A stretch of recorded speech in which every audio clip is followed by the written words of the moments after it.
Uh-oh. Sounds like somebody's got a case of the Mondays.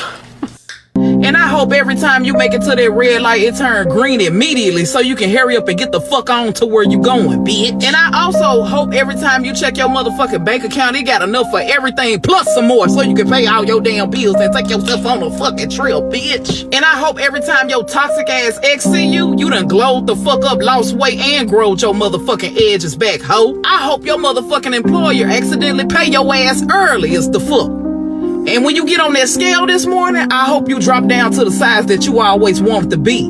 The fuck? And I hope when you go to the doctor and get your test results, all them bitches come back good as the fuck. And I hope when you go out tonight, somebody done paid for all your shit so you ain't gotta go in your motherfucking pocket. The fuck? And I hope once you walk past that mirror in your motherfucking bathroom, kitchen, or living room, you realize that you not ugly, you always been that bitch. Drop a comment telling me one thing that your hoe ass is grateful for today. Does Batman fight crime exclusively at night? Well, he is the night, so that's when he operates. Sure, but like, does he not stop day crimes? Huh. Never really thought about it.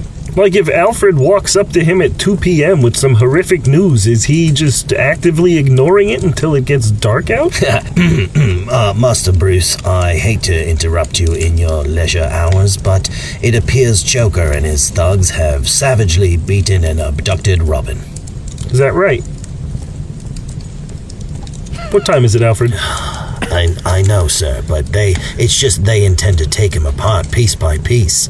They've already sent a thumb. Look up in the sky, Alfred. Do you see a massive golden orb, kind of tough to look directly at it for too long? I do, sir. Then fuck off. Hey Siri, remind me it's sunset to save what's left of Robin. Alright, you guys like impressions? Here's that guy Bob from Bob's Burgers. Hi, I'm Bob from Bob's Burgers. How about that show Archer? You watch that show Archer? Here's that guy Archer. Hi, I'm Archer from that show Archer. Now what if those guys met? Hey Archer, it's Bob. Hey Bob, it's Archer. Thank you. It's Men's Health Awareness Month. Don't battle depression alone. Make everyone around you depressed too. Be a man. What are you good at your job?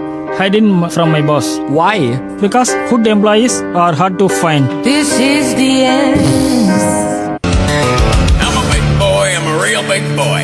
I'm a big boy, I'm a real big boy. I got a big wiener and I drive around town. Got a big old wiener, make my mommy proud. And I drive around town and I drive around town. Got a big old weenie and I drive around town. My big old truck, my big old truck. I got a big truck. And I drive around town and I drive around town with my big old wiener and I drive around town. I'm a big boy, I'm a real big boy. Girl, your breath smell like a doo-doo parade. Your breath smell like an elephant booty grenade. Breath smelling like garbage truck juice. Smell like a old tall glass of fuck you. Breath smell like old George Foreman grill grease. Smell like two wooden legs with some real feet. Girl, your breath smell like open ass. I don't think that I can cope with that. Your breath smell like a half a turd. High off a gum you denied. Oh, you have some nerve. Smell like a little man with doo-doo at the bottom of his Tim's. Did the fucking heel toe on your tongue and your chin.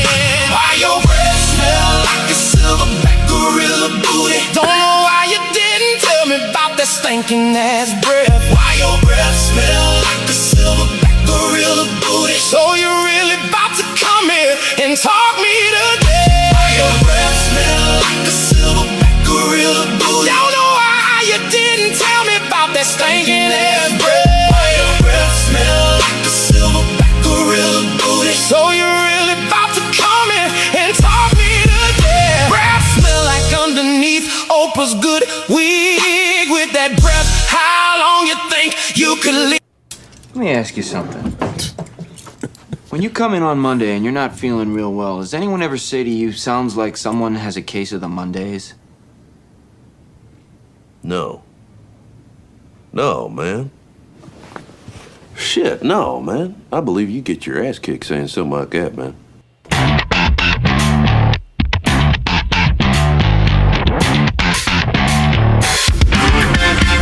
From Filthy Martini Studios in Ontario, California, it's the Foobar Show!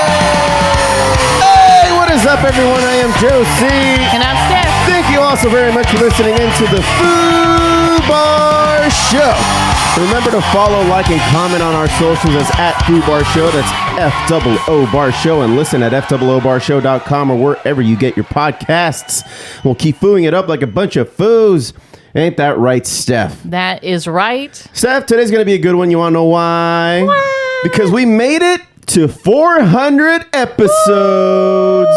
Woo! Where's my drop? Where's my, here we go. We did it. We did it. Cheers. Cheers. Yeah. What are you drinking there? A mango nada, mango chamoy cocktail, VMC. VMC, Viva Mexico Cabrones. Mm-hmm. By the one and only Canelo Alvarez. That's right. Yeah. It's pretty tasty. I have the tamarind one. I've grown quite fond of it. And then I also have the what? The Jamaican. The Jamaica? No, it's not what it's called in English. What is it called? Jamaica? Hibiscus. Hibiscus. There you go. Jamaica. But anyway, same thing. I think it deserves another one of these. And 400 episodes. A lot of the episodes can't be found anywhere anymore because platforms have taken them down for reasons. Mostly because we used to play music on this podcast, yes. And Spotify and YouTube, they started getting more hardcore with their policing of using music, even though we're hyping up the bands and the artists. Yeah. I get it's just they won't let us use it. So yeah, and also remember we don't make any money from this, so we weren't making any money from using those songs. Right. So just chill out. Well, we were making money on ads. Yeah. Like 2 cents. It was a lot of ads.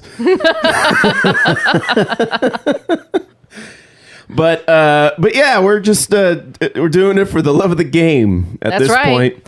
And Steph, aside from being 400 episodes deep, would you say that we're shoulder deep at this point? We're no, I feel like we're shoulder deep. Shoulder deep. Yeah.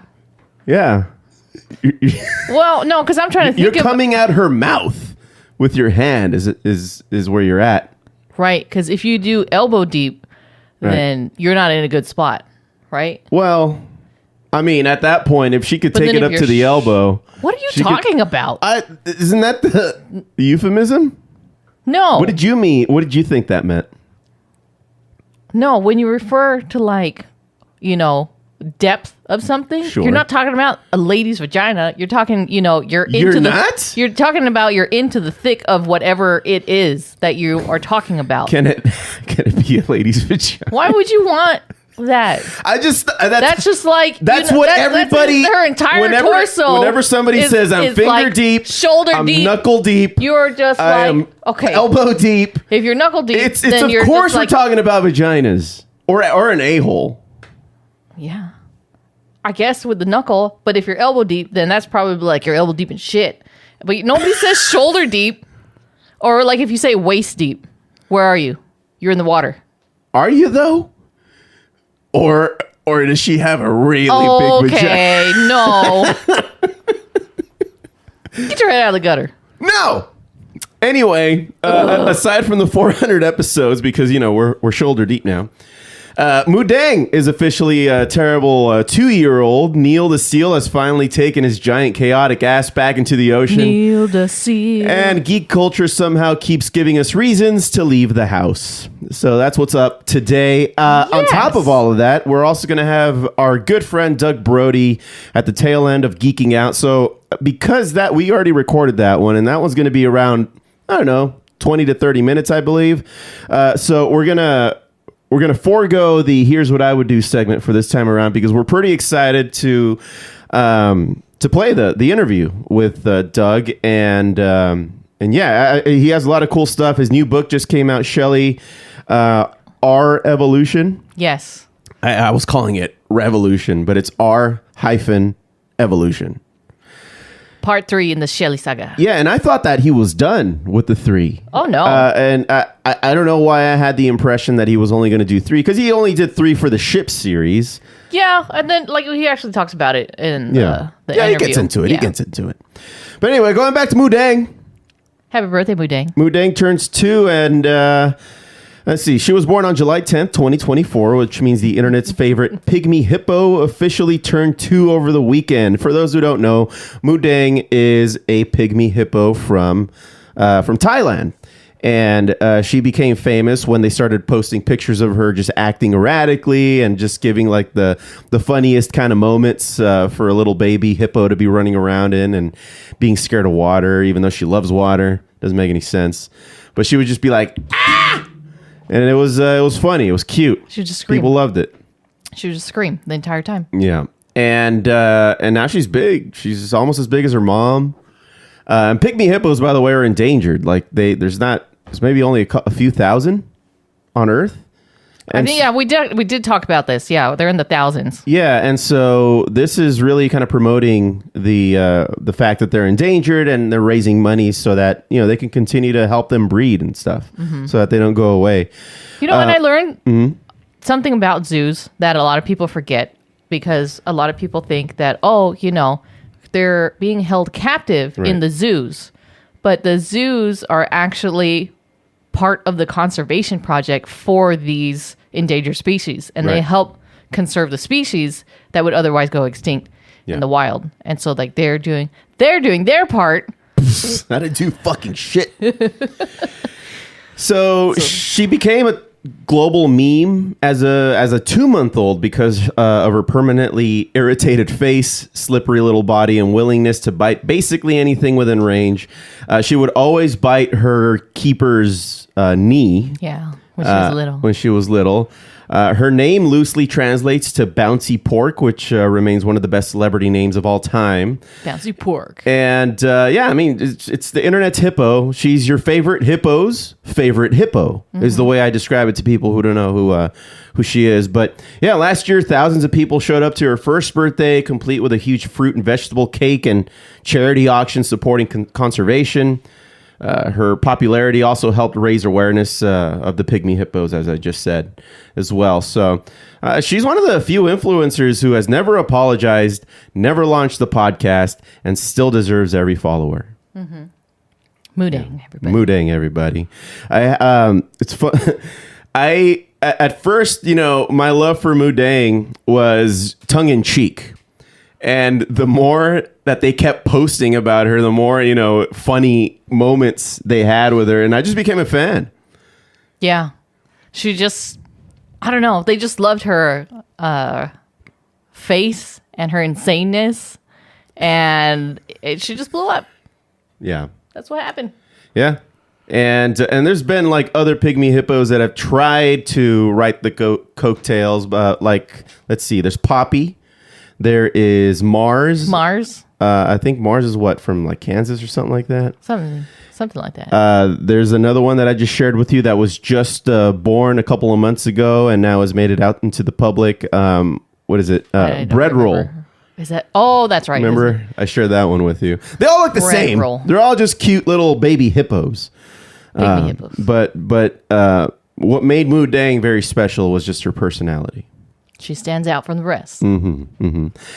Speaking about standing out from the rest, Neil the seal finally went back into the ocean. Have you guys been following this? Have you been following this, Steph? I'm the one who mentioned it to you. Oh, my. Neil's back.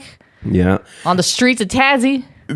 Neil, the roughly 2,200-pound southern elephant seal who has spent weeks lounging around Tasmania, blocking roads, flattening signs, and attracting enormous crowds, has returned to the sea for now. He comes ashore to rest and molt, then heads back into the ocean before returning again later. So the funny part is that authorities aren't worried about Neil being a menace so much as people are being too obsessed with him. Yeah. They've repeatedly asked spectators to stay at least like 20 meters away because he's still a massive wild predator, despite having or behaving like a lazy neighborhood celebrity. Yeah. Yeah. Apparently, there was speculation that because he's by himself, right? You don't see any other seals around it, but so they were speculating that his mother got separated from the herd and gave birth to him there, which is why he's the only one that returns to that area. Yeah. And then he just makes his way back. And he hates anything vertical. That's true. He's a horizontal guy. Horizontal only. Yeah. Unless he's, I don't know, he's got to be vertical in the ocean. He's got to come up for air at some point. Yeah, at some point. Yeah, but it's not the same. Asserting dominance. Right. Take down this pole. Yep. But let's speaking of an elephant seal, let's talk about the elephant in the room, shall we? Steph, besides it being 400 episodes, yes, we've been gone for the last couple of weeks. I think, 3 weeks? Oh, yeah, that. So we had every intention of doing podcasts every week. My schedule has been full. Like, it's just been packed up. Of course, I'm still playing in a band. I'm going to work. Doing all a bunch of other stuff. But what has really occupied a lot of my time this month of July, because Steph has volunteered our home to host her brother's baby shower. So, and we have a pretty big backyard, but it's just not, it wasn't easy on the eyes, you know? So, I'm trying to give it a facelift, but it's a big yard. It's a big, massive yard. And I want to do things to it, and it's just going to take some time, and it's just me working on it for the most part. You help when you can, Steph. Right.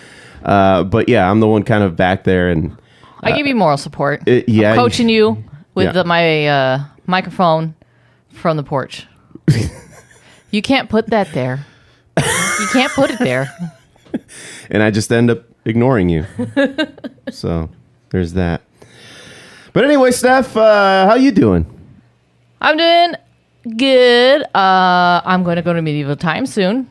Oh, yeah, this weekend, right? Medieval Times. Haven't been there for a couple of years. I imagine, and when I went a couple of years, it had already been like 20 years since I went the previous time. And it was the same goddamn experience. Like, nothing changed. It's fun, though. It is really fun.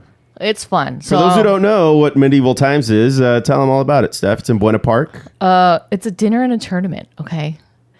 Set in the medieval times setting, where there's jousting, live horseback riding, and you get to cheer for the team that you're sectioned in. So it's the just color.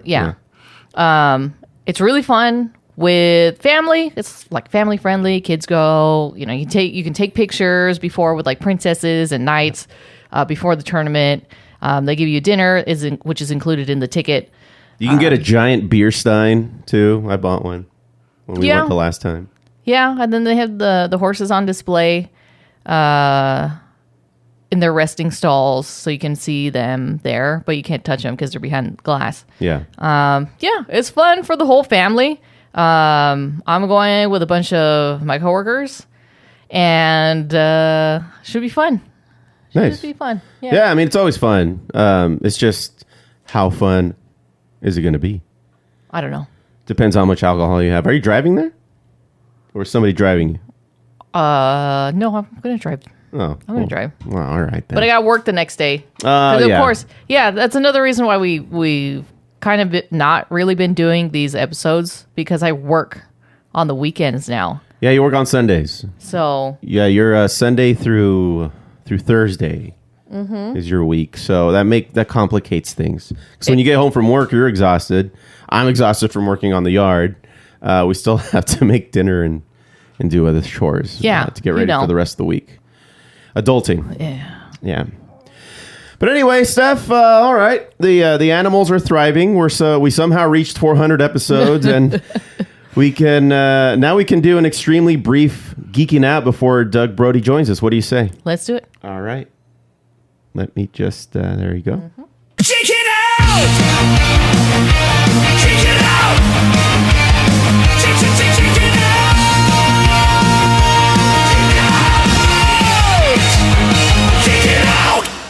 Do you want to get us started here, Steph? Yes. So, San Diego Comic-Con is coming up. Con. I know. We didn't get tickets this year. We never do. We never do. It is so hard. Not for lack of trying. I have been trying for the last 10 years. I've only ever gotten tickets one time. Yeah. And I wasn't even the one that got the ticket. It was my friend that got the ticket for me. Right. And we had... I went, though. I had a fantastic time just, strolling around downtown San Diego. Yes. There's a lot to do. So San Diego Comic-Con blog has Outside Comic-Con. There's a whole bunch of stuff that you can do. So Comic-Con is going to happen Thursday through Sunday, the 23rd through the 26th. So coming up. It's Comic-Con Light. Comic-Con Light. If you're not actually in the convention, there's a shit ton of things happening around there. It's pretty cool. We did that a couple years ago. Was it last year? Could have been. Last year? A couple years ago? Either way. Yeah. We did go back. We did go back. Yes. There's a ton of stuff. Oh, it was last year. Yeah. Ton of stuff to do that does not require a badge. So let me just give you an example. You can do kitties and coffee for Comic-Con at the Cat Cafe. Paramount at the Lodge is going to come back. There's a Hello Kitty Cafe truck. Oh, Magic the Gathering Marvel Superheroes Experience. This is going to be throughout the event. And then from Thursday through Sunday, 10 a.m. to 5 p.m., you can visit the experience at Petco Park and learn how to play Magic the Gathering. Yeah. Or, just play. Because we've talked about this recently, and Magic the Gathering's coming back. Yeah, more and more people are playing it. Also, Dungeons and Dragons, ever since I think Stranger Things has really kind of made a comeback as well with the mainstream. Bunch of guys from my work are like dedicating their weekends to it now. It's a whole thing. Yeah. It gets pretty competitive. Yeah. A lot of the cafes are changing their theme. There's Candyland Cafe. All the bars and restaurants too. Yeah. Ghostbusters coming back. There's just Star Trek Fleet Command, 60 years of Star Trek archive experience at the Sinclair. Check it out if you have time. Obviously there's a lot of stuff to do inside of Comic-Con. Too much for us to handle on this podcast for today, but yeah, check it out. San Diego Comic-Con. I would love to get in there again. So we're just going to keep trying for probably the next 10 years and see what happens. Yeah, I mean, the official schedule is now live with programming spanning movies, television, animation, gaming, comics, anime, major studio presentations. It's usually the week when studios announce like a bunch of things happening, show footage to one large room, which is Hall H. And then tell the rest of us to enjoy the blurry description out of somebody's flip phone. Oh, yeah. Actually, the flip phones now are actually really nice because they're not even flipped. They're foldable. Which is, God, I want the trifold one. Oh, There's a trifold one? There's a trifold one and it expands to 10 inches. Is it? No, it's not like paper thin. Oh. It's like 10 inches. Like you're looking at literally a tablet. Okay. When it unfolds, but it's a little too expensive. So okay. I'll just deal with the bar phone. Moving on. Shut up. Moving on. All right, Jesus. Okay, what? I was just going to say that LA Comic-Con tickets are also available. Yes. LA Comic-Con tickets are on sale. That's the one that for sure we consistently go to. It returns from October 30th to November 1st at the LA Convention Center.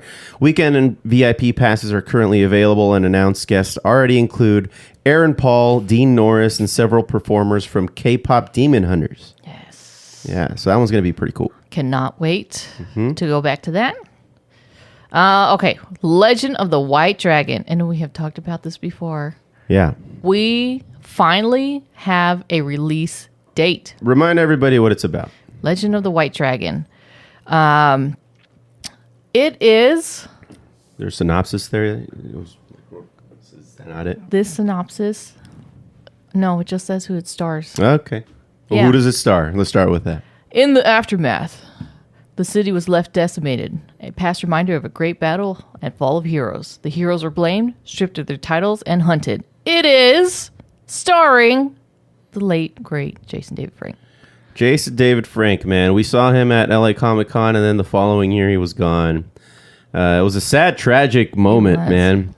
And they gave him a pretty good homage, because of his absence when they were talking about Legend of the White Dragon. No, actually, what was it? Was it the Red Rain? Was it the Power Ranger one? Oh, they were talking about the dragon, huh? The Legend of the White Dragon. Legend of the White Dragon is a Power Ranger movie. Nuh-uh. Well, I mean, yes, but Power Ranger adjacent. Power Ranger adjacent. It's not Power Rangers. It's not Power Rangers No. because they can't call it Power Rangers. But yeah, they wear suits just like the Power Rangers. Yes, this is a Bat and the Sun production, which we had talked about before, and we've actually showcased on our show. His daughter is also in it. Mm-hmm. It is being released, oh my God, August 28th. Coming this up. Year. Yeah, month and a half. We have been waiting for this movie for years. Not for 4 years, but 4 years. Yeah. 4 years, yes. I'm so excited. I really have high hopes for this. We were shoulder deep into waiting for this movie to be released. Yes. The battle sees the White Dragon return to a city to protect his wife and daughter from a new threat. There you go. So I cannot wait. So lots of action, as you can imagine. A lot of Power Ranger style Action, fights and stuff. drama. Yeah.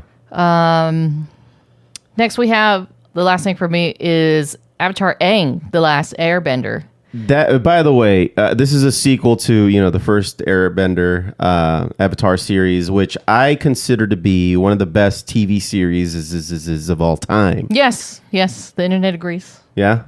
Yeah. Nice. It's great. There's no bad episodes.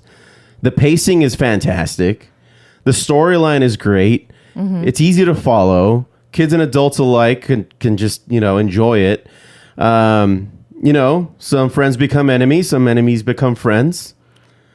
Yeah, and I originally kind of stayed away from it because I said, it's on Nickelodeon. Nickelodeon, that's going to be for kids. But then I started watching it, and I'm just like, these are adult themes Yep. that are happening right now. Yep. And all these kids are forced to face it. Mm-hmm. And that's what really drew me in. Well, and then when they did the other series, The Legend of Korra, we got a brief glance of Aang in there as an old man, right? Like before he died. Right. And now we're getting to him just being, a young adult? Or into adulthood, maybe? This features an older Aang, again, trying to save the world from extinction with his friends. And this is not a series. It's a movie. It's a movie. Runtime is an hour and 39 minutes. Holy shit. Okay. And it will be streaming on Paramount Plus July 25th. Nice. As long as my friend is still logged into my Apple TV here, we'll have access.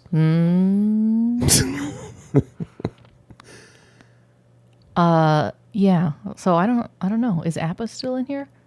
It's got to be. It's got to be. Or right? maybe Appa's kid.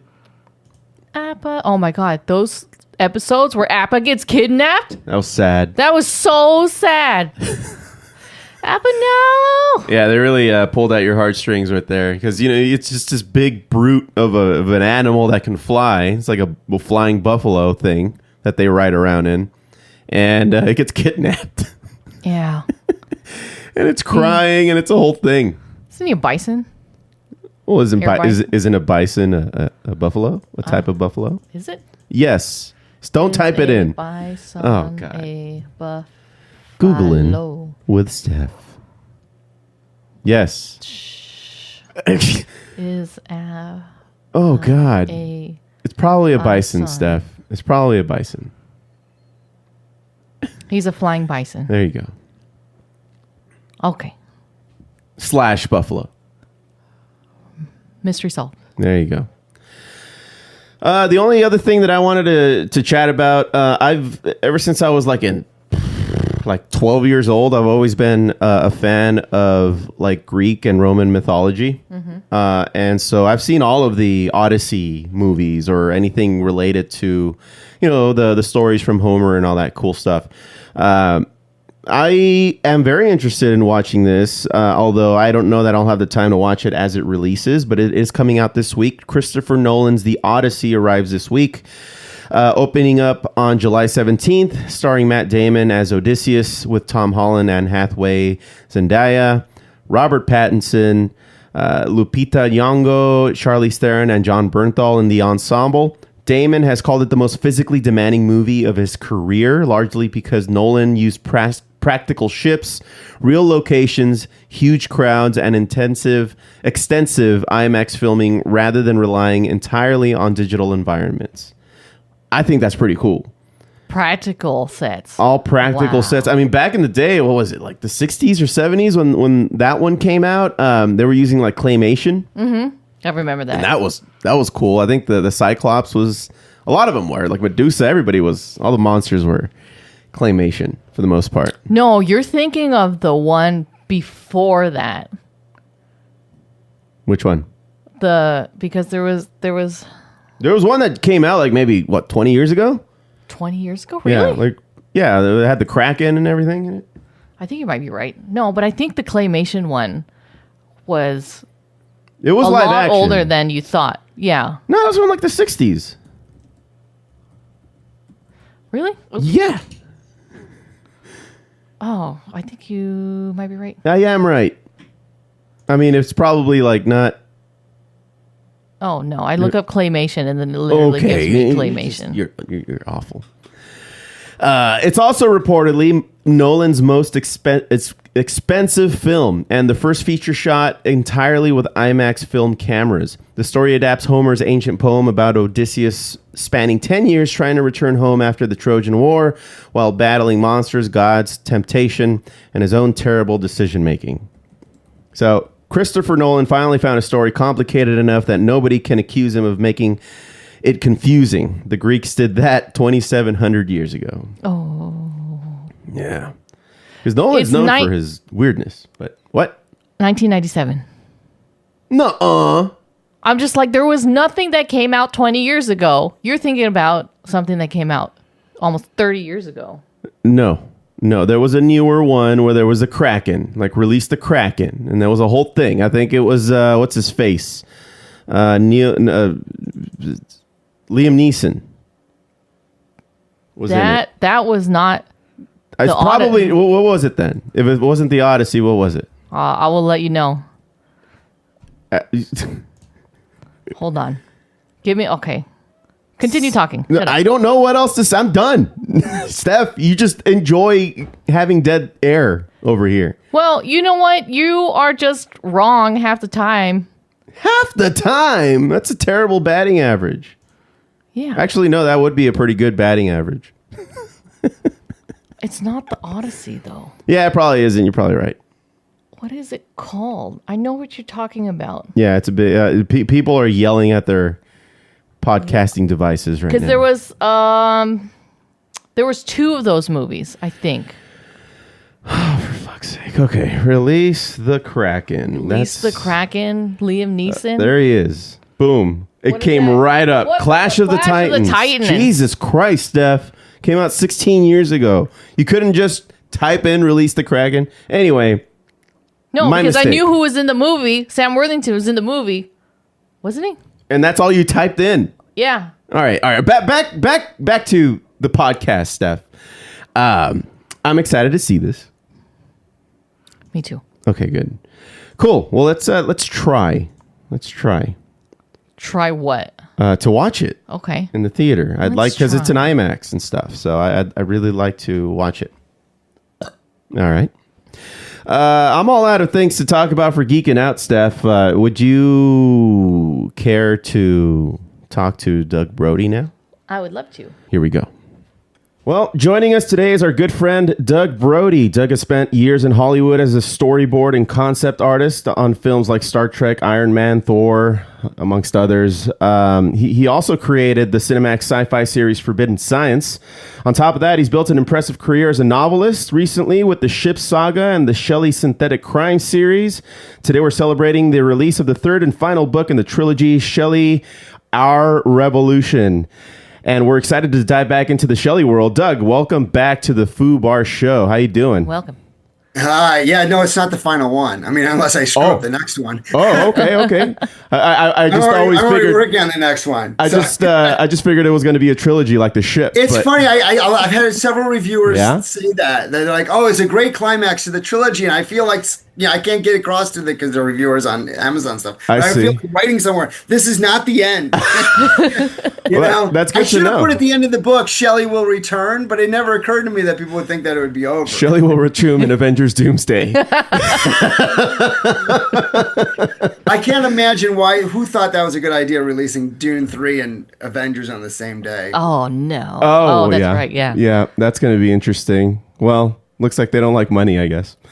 But it makes no sense. Because like dads would probably always pick Dune 3, but we have to go with Avengers first with our kids. Uh-huh. So Dune's going to get hit by that because a lot of people who go to Dune, I'm sure, are dads. You know, they're like, a little bit older men, and they want to see Dune. They want, and they're like, oh, okay, let's go see Avengers first for the kids. Kids always win. Or they'll split up at the lobby. Yeah. No, they'll still want to see Avengers. It's just not I want to see Avengers. It's just not at the same. Yeah. The same level. I remember back in the day, I went with a neighbor friend and his parents to the movies, and they went to go see Notting Hill. I want to go see Austin Powers. So you just by myself as like a 10-year-old or something. But anywho, I mean, thanks for letting me know that it's not a trilogy. How many are you thinking? I don't know. I don't know. I mean, I didn't know that I was even going to write the third one. Where is it? There, I don't know if you can see it on the camera, but that's it right there. Surely our evolution.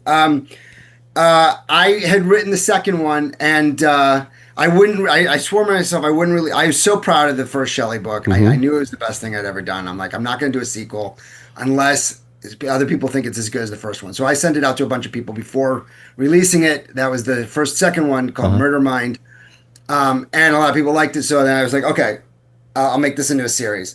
So, but then when I started the third one, I got about 70 pages in, and I stopped. And I was like, I'm just not feeling like writing. I'd written 5 books, 6 years in a row, because the first book took me 2 years. So I've been writing for just every year, and I was getting burnt out. And I put the 70 pages away, and I'm like, I think I'm going to not write this year. And a couple weeks went by, and I was like, well, let me dig it out. Maybe it was longer than that. It might have been a month. And I dug it out, and I read it, and I read it all the way through, and I read the first act, which is 70 pages. And it was too good. I was like, okay, I got to finish this. So I finished it, and I'm very, very proud of the third one. I think it's one of my best, but I won't release another Shelli book until I feel it's as good as everything that's come before it. Because I now I really have readers now. I've thousands of readers now, and so they're eager. They're very eager for it, but also they can turn on you if you screw it up. So, they can. Nerds don't forget. So, I've been one of those people, so I know how that goes. It's like, you jump the shark. So writing this third one, would you say that it's more exciting or more intimidating? Because it's one thing to start a story, wrapping up like years of mysteries, relationships, and themes. It's got to come with a lot of pressure, no? Oh, it comes with a little, it didn't come with as much pressure because I was like, I'm not going to release this unless I think it's that good. But then once I was like, okay, this is to the caliber, then you feel a little bit of, a little nervousness. Like, I hope everybody else likes it as much as the early readers did. Cause there was only a few early readers. Yeah. I have a developmental editor who read it, and I had a couple of people, who were YouTube reviewers and stuff, who had liked the book, who'd liked the first 2 that I did send advance copies to, because I wanted to see what they thought. Because I figured, I don't know, I just didn't want to let anybody down. Yeah. So, but the title, Our Evolution, actually came from the first Shelli book. Originally, each of the Shelli books has 3 parts in it, and the third part of that, the first book, was going to be called Our Evolution. But there was an evolution at the end of that book without giving anything away. But there wasn't a revolution, so I couldn't use it. But I always had in the back of my mind that that would be a really cool title for something. Yeah. So Yeah, this one was a long time coming. I definitely swung for the fences. Big things happen in this one, and there were some twists in there that I would never have done in the first 2 books. I didn't play it safe at all because in the back of my head, I'm like, well, I just won't release it if it doesn't come out good. So it gave me actually a little bit of freedom with this concept of, well, if it doesn't work out, then I'll know what the next mystery was. But each book stands completely on its own. Basically, I mean, their relationship as partners evolves and the world evolves, but each one is a standalone mystery. So I can stop it at any point. So if you stop after the first book, you're good. If you stop at the second or stop at the third, like you've got a complete story. Yeah. And another thing I've noticed is that based on the sales for the new one, which are far, far exceeding all my other books, I mean, right out of the gate, I mean, it's expensive putting one of these books together when you're an indie author, and more than half of my budget was covered in the first day of release. So, it's been doing quite well. So that means I'm probably getting people who are just jumping in on the third book. They may not have even read the first 2. So, I really do appreciate that it's like a complete story. Because there's times where, like if I'm searching for a new book and it's a continuation from, previous one, I get lost. But that's why Shelli's so good, because I can just pick it up and then just read it as is. And then I do appreciate having read through the book. There's like something hidden in the cover, I feel like. There is something hidden in the cover. Yes, there is something hidden in the cover. Yes. It's not even that hidden, but you just don't know why it's there. Yeah. Right. Yeah. One thing I appreciate about why I think the sequels were so good is because you did a really awesome job kind of setting up the world building and everything. Kind of made people, at least me, really appreciate what's going on. And I think you can build off of that, and you have been. Yeah, but the trick then is that you're always like, because I know it all and I assume my readers know it all, but you have to then always be thinking about the new one. So you do have to kind of repeat it. Like one of the things that I always have to repeat in each of these books is that no synthetic is ever online. They're not connected to what's called the index, which is like the future version of the internet. Yeah. And none of them, even Shelli, isn't connected. They have to use a computer and, this and that to get online, just like a human being. Because I felt like that would be a government sanction that they would do that, so that basically they couldn't get Terminator, so that the synthetics can never grow beyond a certain ability, unlike the internet, which doesn't have a body. Can continue to grow, or the index as it's called. So I have to repeat that in each book. In fact, I'm very early starting the next one, and I keep having to remind myself I have to put in things to remind people, to tell new readers, oh yeah, this is how the world works. So and it's a balancing game each book. To you don't want to over explain it to people who've been in it for the long haul. Yeah, the new people, you have to make sure that they understand the logistics of the world. I think we should have that in real life though too, like not letting these synthetics plug into the internet. Can you run for Congress and introduce that or something? Yeah. This is very like, I don't know. There's a lot of laws and regulations that would, come up with all of these synthetics, plugging in. That's assuming that Congress would be quick enough to act. They never are. Something that I don't know what I can say about this, but something that comes up at the very end of the third one is definitely something that plays in the background of this one, in the fact that different states might look at things differently as things evolve. And so, yeah. It definitely starts to turn into a red and blue kind of thing, but not with modern things. You can extrapolate from modern things, though. You can... I can't say too much because that's kind of what I'm working on now. Okay. But yeah. Well, something. The first Shelli book came out at a time when like AI was just becoming a part of everyday conversation. Fast forward to today, it's pretty much everywhere. So like, has the public relationship with AI, do you think, changed the way readers interpret the books? I don't know. I haven't. I mean, it's a fair question. I don't really know. I always write from because I'm an old dude. For anybody who can't see the video, I'm in my 50s. So I'm always kind of thinking of the 80s and the 90s, like X-Files is my heyday. And so I'm always really looking at the mystery, and I'm always looking at like what's a compelling concept or mystery idea. And then the world with the synthetics and the human relations is just so much part of the tapestry of the world. But I never sit around thinking, oh, I'm going to write a sci-fi story about robots. Yeah. They're in there, but since I worked in the film industry for 30 years and everything, I know more about science fiction than I know about real life. So it's in the background. It's on every page, but I don't really think about it. I'm always thinking about the mystery, and I'm thinking about things like that. Yeah. So what a reader's relationship is to the subject with the AI and stuff, I would assume they each come into it with their own thing, but we all see the dangers of AI, but we all still enjoy the benefits of it. I mean, anytime I'm out with my family and we have a question about something, this came out of a July 4th party. I can't remember what we were talking about, but we had a disagreement and we're like, well, let's ask the master. Yeah. We went to chat and chat told us the answer, Yeah.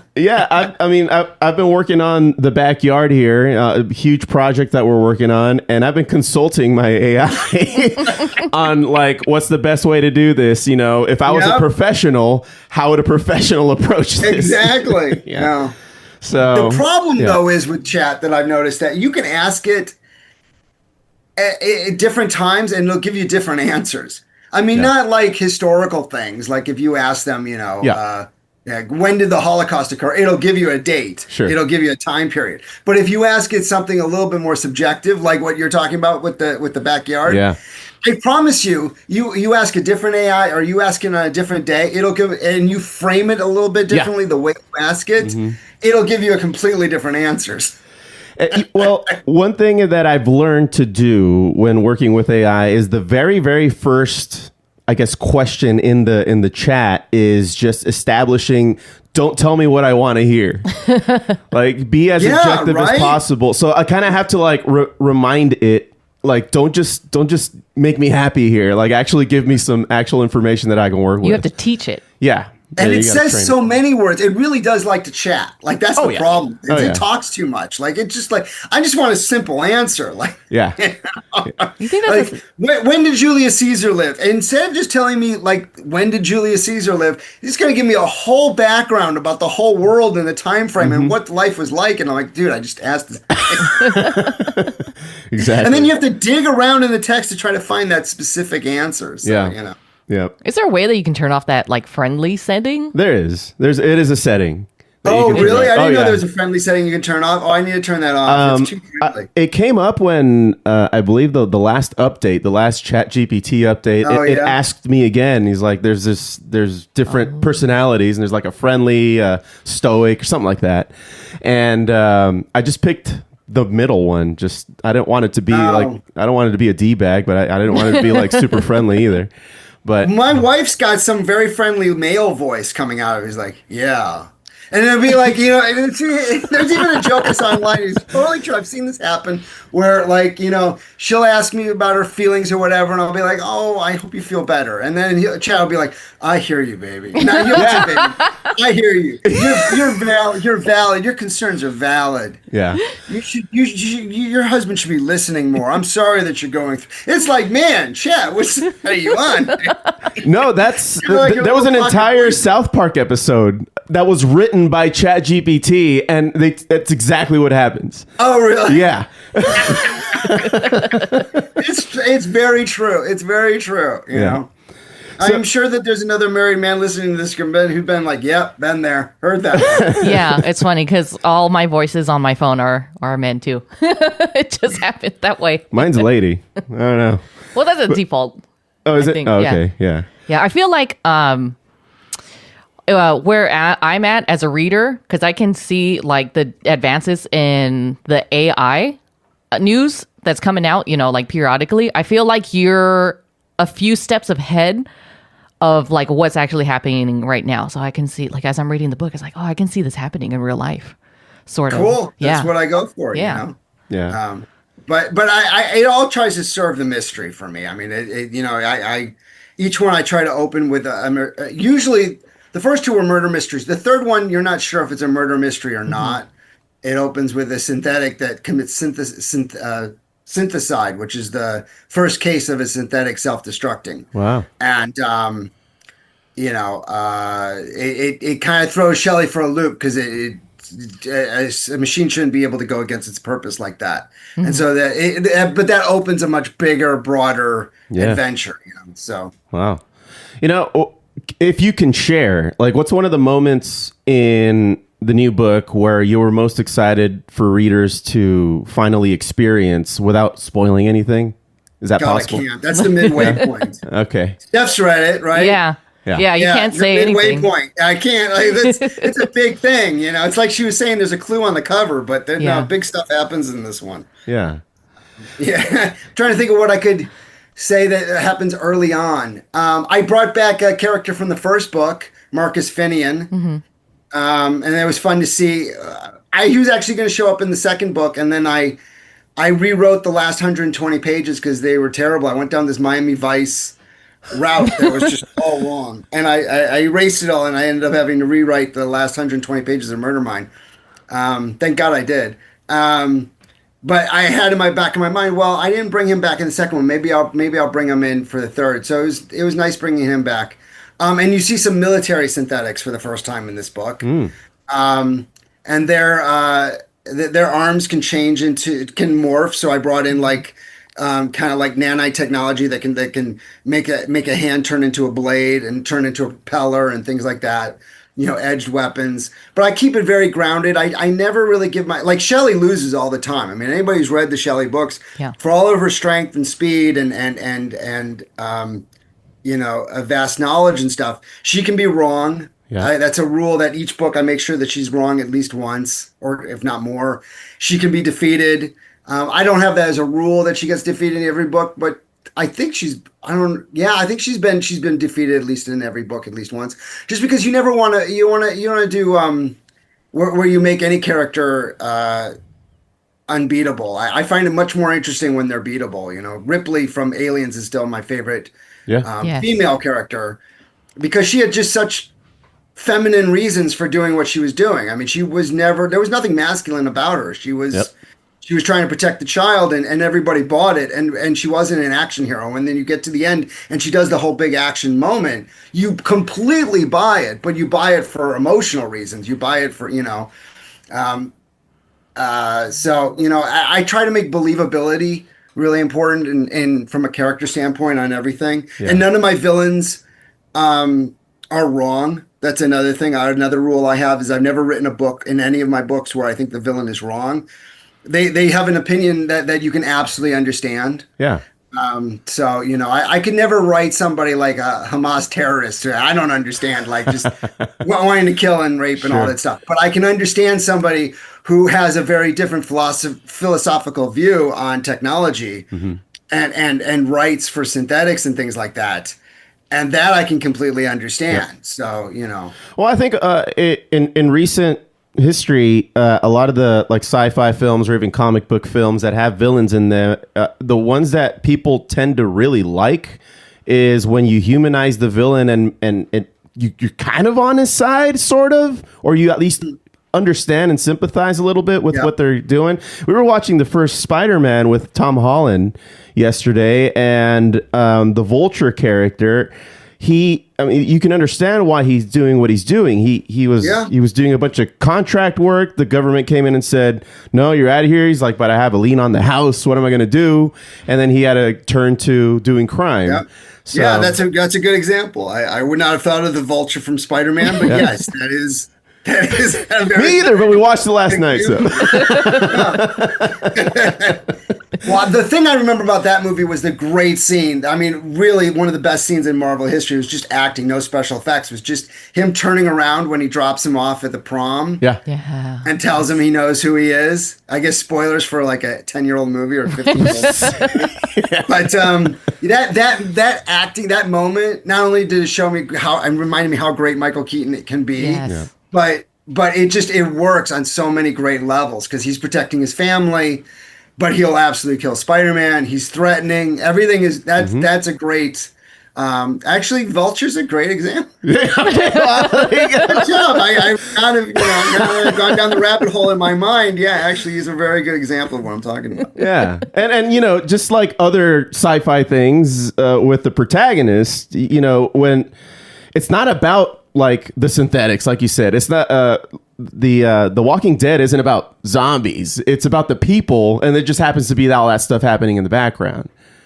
Right. Well, it's definitely not in the background with my books. I mean, the synthetics are a very, very large part of the world, and there's a group called the Synthetic Underground, which is certainly inspired by the slavery underground, the railroad or whatever back in the day. And I'm certainly looking at history and things like that. So it's very much a tapestry. It's very much in the forefront of all the investigations and Shelley's mind. And Shelley's constantly evolving across the series of the book. That when you first meet it's not even a she, it's an it. When you first meet Shelley, Shelley just hunts them down and destroys them without a second thought. And then you see a difference in the second book, and then you see a more of a difference in the third. And so she is evolving, and it's not really a pronoun thing. It's a mentality thing about the way that she's looking at what she has to do, because her purpose is to hunt down defective machines and prevent them from harming humans. And that is a core thing that she can't rewrite. But how she goes about it changes over the course of the 3 books. Yeah. Yeah. So kind of taking a small pivot here. If we go back in time and talk to Doug when Doug was writing the first Shelley, and showed him what the sequels ended up turning into, what would Doug think? Or would he be proud? Would he be excited? Yeah, I think I'd be very excited. Like I said, every time I've made sure never to release the book unless I think it's as good as the first one. Because I was so proud of the first one. And I even wrote a blog somewhere where I talked about, maybe I don't know if I'm ever going to be able to release a sequel because I don't know if I can match the first one. And then I did with the second one. The second one didn't have neither did the third. They don't have the great twist ending of the first, just because the twist ending for that one came very organically late in the game. I did not plan it, but once I had that twist ending, it altered the course of the entire series. It altered who Shelley would become. And, so I've never been able to try to compete with that twist ending. And I just kind of put that to rest and be like, I'm not going to. I'm just going to try to tell the best story I can. But yeah, no, I think Doug of, what was that, 3 years ago would be proud to see that Shelley kept going. Probably very surprised at how much Shelley had grown over the course of those 3 books. And so had Jake. I made some choices with Jake in the second book that impacts the rest of the series that probably would have really surprised me that I would not have thought of doing. I don't think it's a big spoiler to say. In the second book, 5 years have taken place between the first and the second book. And when we meet Jake again, he now has a child. And that very much changes the course of the series, especially in the third book. The third book, again, I have to be careful what I say, but there is a very personal impact for Jake in the third investigation. Okay. All right. It's a lot more. It's not just about hunting synthetics for him in the third book and the new one, Our Evolution. So you're working on another one. Hopefully. Yeah. I just started. We'll see if it ends up. So, but while you've been working on the Shelley books, are there other ideas or concepts for other novels that you were sort of storyboarding or anything like that? Well, not storyboarding. I do that for a job. That's my job. I definitely don't draw on my off time. Okay. That's why whenever I go do Comic-Con, I always get people asking me for a Shelley comic, like return readers and stuff. And I'm like, man, the last thing I'm going to do on my off time is sit around and draw a Shelley comic, and I'm not having somebody else draw Shelley. So that's not going to happen. Yeah. So I don't think that one's going to happen. Have I thought of other ideas? Yes. I would love to do something in outer space. I've always been fascinated by the idea of what's out there, but Shelley has by far been my most successful thing. I mean, it's really been doing well. The third book in particular had I think something like 3 times more pre-orders than my first 5 books combined. So it's a steady incline. So the last thing I'm going to do is ditch that. So Shelley and I hopefully will last for a few more years. I'll see how the next one comes out, but that's the goal, is to probably stay with Shelli for quite a while. And then it's been enough time that I'm not going to really worry about spoilers. In the first book I ever wrote, The Ship, a character named Casey sees a flash of the future, and in that future, she sees that there's a man-and-machine war. This whole series of Shelli takes place right before that war. So I never see the war. I would end before then, but I know that in the back of my mind. And so whenever a villain is doing something, that they think, like in the second book, may, give humanity an advantage on some future war, and our heroes are fighting against it, I actually know in the back of my mind, well, the villain's actually not wrong. Yeah. And so that adds a certain texture to it, in my mind, at least, Interesting. So. Okay. Steph, you got anything? Just going back to maybe like your writing process. Do you put on any music while you're writing? I know you're up, hours at a time. Do you have anything playing that can kind of like influence the scene? Silence. No, I have to have absolute silence. I know Stephen King blasts music while he writes. I don't get that. I need to have absolute silence. So no, I can't. Even if you can hear the kids outside, I can't write. So I have to have complete silence. I have to just like completely be in that world. Yeah. So no, there's no distraction. As far as my writing process goes, my chapters are short. They're usually anywhere from 3 to 6 pages. I try not to go beyond 6 pages, just because each chapter is a scene. And I'm always thinking about like the people who are reading it. They're always like, okay, one more chapter before I go to sleep. And I've had reviewers talk about how they stayed up late at night because they were like, okay, just one more chapter. And so I've always had that in my back of my head that I'll continue that. So when I'm writing, I try to do a chapter a day. Or do some editing and then a chapter a day. But if it's not, if there's 2 scenes in the chapter, then I can cheat and just do 2.5 pages that day or whatever, because then it's just half a scene. So, or it's a scene, but it's a full scene, but it's half a chapter because it's just 2 scenes in that chapter. So that's an easier day. I do appreciate the length of the chapters, because just like you said, it's like one more chapter, and then by the time I know it, I've read 50 pages. That's what I go for. That's my aim, is to, try to get them to just read one more page, one more chapter, Yeah. Are we going to see you at the LA Comic-Con this year? We have a booth scheduled for this year. My wife just started a new job, and I keep telling her, please, baby, you got to tell them, because it's Halloween weekend, which makes it so hard for parents. I think we'll just leave a little early on that Saturday night, which sucks because Saturday is the big selling day. But, kids come first. So we are planning on being there. We did schedule the booth. I have to order the books and stuff for the new book and stuff, and then restock. I think we sold out of Shelli last year, so we'll have to restock those. But I'm not probably going to go unless I can get my wife to go, because she brings in 90% of my sales. My wife's a natural born saleswoman. Yeah. So, I have no sales ability whatsoever. She was bringing people in when we were there last time. Yeah. She's really good at that. Yeah, she's really good. She's just started a sales position. So, nice. Wynn Hotels, I think is they're called. Wyndham, whatever they're called. Yeah, nice. Well, Doug, before we let you go, you've got something pretty exciting happening this week. Tell everybody about the Kindle promotion, because it's honestly the perfect time to jump into the series. It is. So this is big news, especially anybody who knows anything about indie authors. The biggest thing you can hope for is something called a BookBub deal. And I got approved for a BookBub deal for the first Shelli book. It's my first BookBub deal.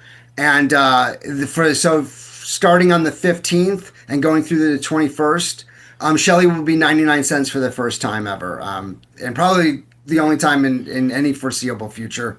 Because Shelli is usually, the first book is usually between $4.99 and $6.99, depending on if I have promotions going on or whatever. But $9.99 is just completely unheard of for Shelli.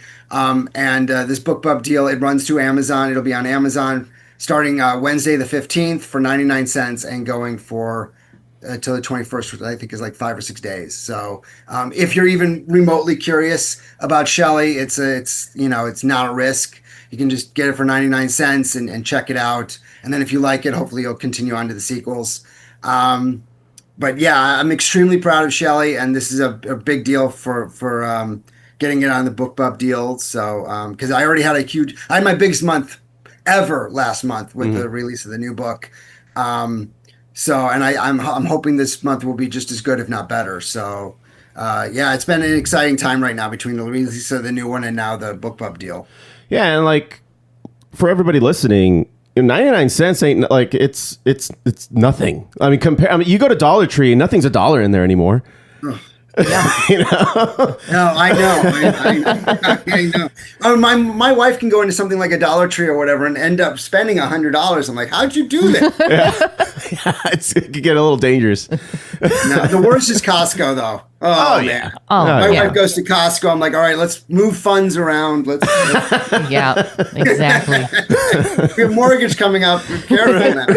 Because she'll walk in thinking she's getting a couple things. She'll walk out $600-$700 later. I'm like, oh my God, baby. Oh, yep, that's me. And I got to go to Costco today too. So yeah. And you say the same thing every time, because every time she walks in the door, she's just, oh, I'm sorry, I spent too much. Oh boy, I shouldn't have spent that much. She's always like, oh, I spent more than I spent too much. I didn't realize until I was at the counter. I'm like, how do you not realize your thing is stacked? Like, your cart is like stacked and overflowing. Yeah, because when I'm there, I'm by myself and I see a good deal. It's like, oh, that's actually a really good deal for like, for she example, has nobody next to her to tell her no. I'll just put it in the cart. And then, same thing. I get to the counter and say, oh no, what did I do? Yeah.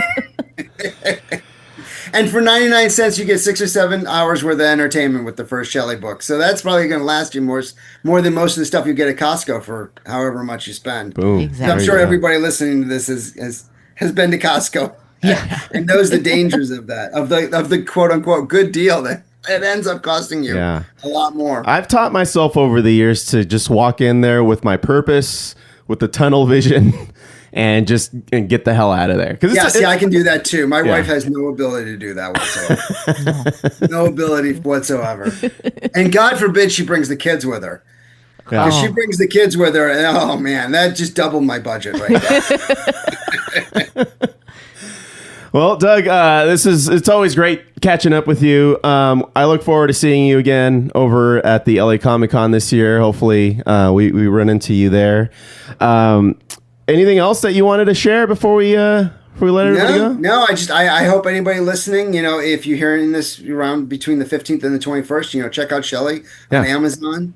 It's called Shelly the Android Detective is the full title on Amazon. Okay. I gave it that subtitle just to help in the search engines. It's actually just called Shelly. Yeah. But so book 1 of the Shelly Synthetic Crime series is only 99 cents for 6 days. Mm-hmm. And it's pretty much a one-time offer because I don't know when I'll do this again. So getting BookBub deals isn't easy.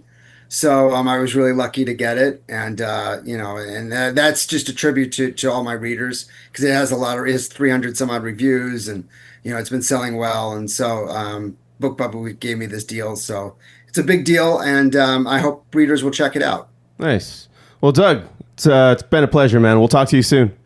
Thanks, guys. Thanks so much. I really appreciate it. This is our 6th year we've done this with 6 books. So I really that's appreciate right. you always having me back. Don't stop, man. Don't stop. We love talking to you. I'm working on it. Cool. All right. Talk to you soon. Thank you. All right. Bye, guys. Bye. Well, that was our interview with Mr. Doug Brode. What'd you think there, Steph? I thought it was a nice, pleasant interview. Always a pleasure having Doug on. Yeah, it's always fun talking to him, especially somebody who knows what the hell we're talking about when we pull out like references off our butts. Like the Spider-Man Vulture conversation. Oh, yeah. That was pretty cool. It just so happened that we just saw that. Yeah, it was just by chance. Didn't you put it on for the dogs? Yeah, while we were working in the backyard. Yeah. We like to put movies on for the dogs. Yesterday when you were at work, but I was working on the backyard, and Pluto was watching the Big Lebowski. Oh, nice. Yeah, he liked it. Yeah. It's a nice movie. Anyway, that's going to do it for Geeking Out. And the show, man. That's going to do it for episode 400 of the Foobar Show. 8 years, 400 episodes. countless conventions, questionable advice, bizarre news stories, and somehow Steph still answers when I ask her why today's going to be a good one. Huge thanks to Doug Brode for joining us. And remember that the first Shelli book will be available on Kindle for just 99 cents beginning July 15th, Wednesday of this week, through BookBub featured deal. Thank you for everyone who has listened, watched, shared, written in, or simply tolerated us over the years and have been super patient with us as of late as we continue to find balance in our lives so that we can keep doing this and come at you in your ears. So we can come in your ears. No, I don't like that. You don't like that one? I don't like that. Okay. I'll think of a better one next time. But episode 401 starts the next chapter of the next 100, I guess. There's really nothing special that we're going to do. We might just, change up the general logo and I don't know. We might spruce it up. Let's spruce it up. I might give it a little facelift there, but zhuzh it up. Zhuzh it up, exactly. Steph, you got anything else before we get the hell out of here? Come on back next week. Well, I don't say that anymore for a really good reason. So we'll catch you all next time. How about that? Next time. Thank you all so very much for listening into the Foobar Show. Remember to follow, like, and comment on our socials as @Foobar Show. That's FOO Bar Show. And listen at FOOBarshow.com or wherever you get your podcasts. And we'll keep... Whoops. And we'll keep filling it up like a bunch of food.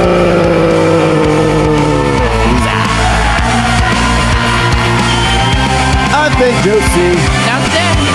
Signing off saying, don't be a dick.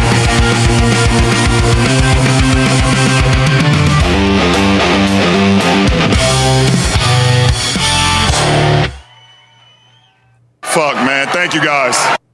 Here I go, shit my pants again. Yo, what's my weakness? Coffee gives me squeakers. I mean this, my penis is scared when my ass screams. And my farts sound like speakers. The ice cream shit's post-appendectomy, and now my hygiene is wilder than a chocolate factory. I got that rat-a-tat-tat coming out the back of me. Battling, it's putting holes in my clothes. It's a battlefield. Also, I'm on a date, great. This chick just saw my face turn grape. It's too late. She asked, did I shit? I admit that I did. Then this bitch took her kids and they dipped and they left me in my stink. And now I'm looking for a bin, something to put my duty underwear in. Tooting in a Hooters, who's the junior on a scooter with the dudes? That's my Uber, bringing me a pair of boxes cause I pooped. Pooped my pants. Pooped my pants.